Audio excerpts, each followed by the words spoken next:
Assalomu alaykum YouTube kanalimiz a'zolari. Shunaqangi Toshkentda deb o'ylayapsizlar bizani, bilaman. Lekin Toshkentda emas. Buxoroning Toshkentida biz. Aniqroq qilib aytamiz. Sho'xlik qilib qo'yapman.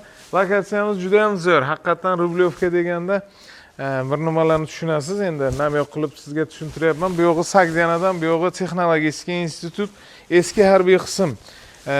Lokatsiya juda ham zo'r. Mana shunaqangi chiroyli ko'rinishda endi nima deydi, 4 kunlik umrimiz deb qo'yadi-ku, shunaqangi chiroyli umrimizda mana shunaqangi chiroyli hovlilarda yashasak agar imkoniyat topilsa, Alloh taologa oson niyat qilib, like bos esdan chiqmasdan niyat qilish yaxshi narsa, sizni yetkazadi. Albatta Allohga oson. Mana bunaqangi jaluzi darvozalari, kirish qismi, endi mana bu yerda ziloni zona yaratasiz. Bu eshikni o'zi bir adashmasam 1,5 tonna bor, kalitkani o'zi. Mana bunaqangi katta hovli qismi, 3 yer maydoni, 14 ta xona, 6 ta sanuzil, sokil qavati bilan birga adashmasam 4 qavat, ha? Sababi mana bu mansard qismini ham juda ham nimadan chiqarib, sizga korobka holatiga chiller xizmatlarini mana shu nastroykasini qilib qo'yganlar, elektromontajlar, santexnika, tashqari hovlimiz, barbekyu, shular haqiqatan chiroyli orzavas. Buni albatta esinglardan chiqmasin, boy tanishinglarga tashab qo'yinglar. Yaqin tanishinglarga tashanglar, spochkasi bilan adresiga yetib borsa, albatta bir kun bir marakaga kelib, sababchi men edim deb qo'yish sizga albatta. O'sha uchun yaqinlarimizga maksimal darajada tarqatamiz. Bunaqangi hovli kamdan kam sotuvga chiqadi. To'g'risi, sotuvdagi imorat emas bu. Qanaqangidir biznes tufayli sotuvga qo'yilayotgan mana shu chiroyli xonadonimiz. Adashmasam sauna yaratishgan ichkarida, sokil qavatini ham bir paytlar kelib ko'ruvdim. Men buni qurilishidan to'g'riroq xabardorman. Juda ham mustahkam qurilgan, yaxshigina lokatsiyaga ega bo'lgan mana shu chiroyli hovlimiz sizga aytib o'tishim kerak, 3 ta kelin qilsangiz ham 3 ta mana shunaqangi chiroyli oilani ko'tara oladigan chiroyli sizga orzu-havasga ega bo'lgan mana shu xonadonni tavsiya qilyapmiz. Nasib bo'lsa, like bosib tarqatamiz. Mana shu hovli sotilsa, narxini albatta sir qo'yaman, sababi 300 ming AQSh dollari so'radilar. U yog'ini o'zlaridan so'rab qo'yasizlar degan. Aytaver-ya, cho'zmasdan 260 mingga olib kelib qo'ydim. Ishonmasangiz so'rab qo'ying. Mana raqamlarni qo'yib beraman, qolgan ma'lumotni o'zlaridan olib, bizdan duo qilasiz degan umidda biz. Like bosib tarqatamiz. Pulingiz bo'lsa tashang, haqiqatan mana shu hovlida yashang. Salomat bo'ling.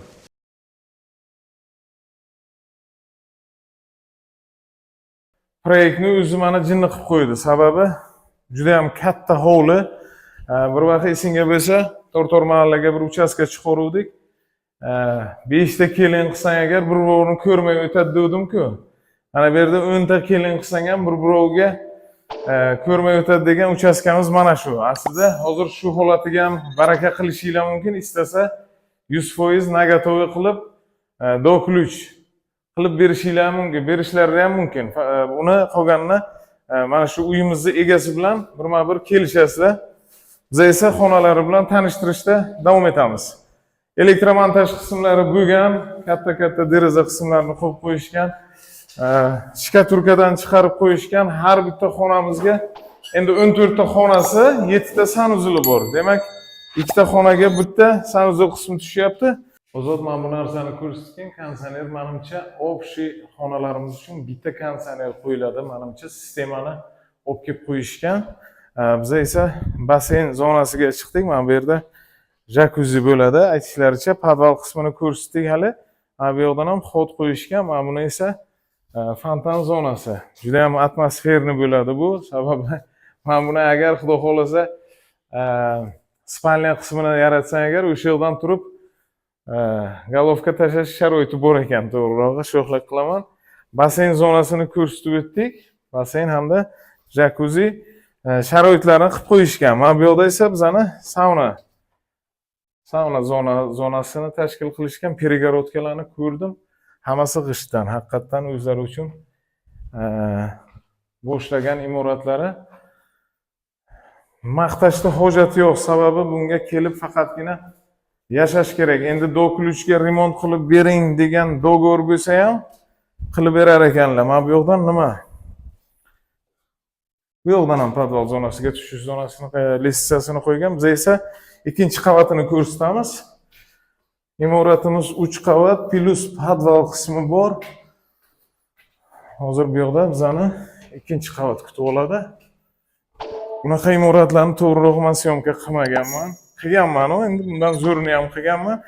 Lekin menga juda ham yoqqan tarafi montajlarni qaragin, juda ham ideal. Bu parvozsiz, e'tiborsiz qoldirilmaydi bu narsalar. Hamma ikir-chikirigacha e'tiborda. Mana bu yerda balkon qismi hamda hovli qismini ko'rinishi. Bu nima endi? Men buni yaqin keldim mana. Nima deydi buni? Endi aytishlaricha 50 yil mobaynida garantiyalik mana shu tom qismini shifr deymizmi, cherepitsami, nima u endi bir nima o'tib bo'lsa kerak. Mana bu yoqda alohida sanuzeliga ega bo'lgan yana bitta xonamiz. Buni ham ko'rsatamiz. Konditsioner sistemasini aytdik.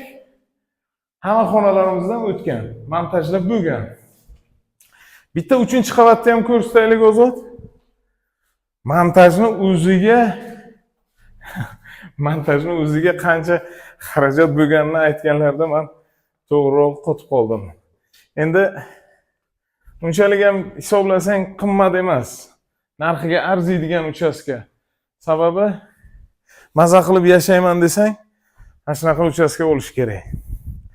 Mana bu yoqda bizani tepa qavatimiz, oxirgi 3-qavatimiz. Bu yoqda ham konditsioner liniyasi kelgan ekan.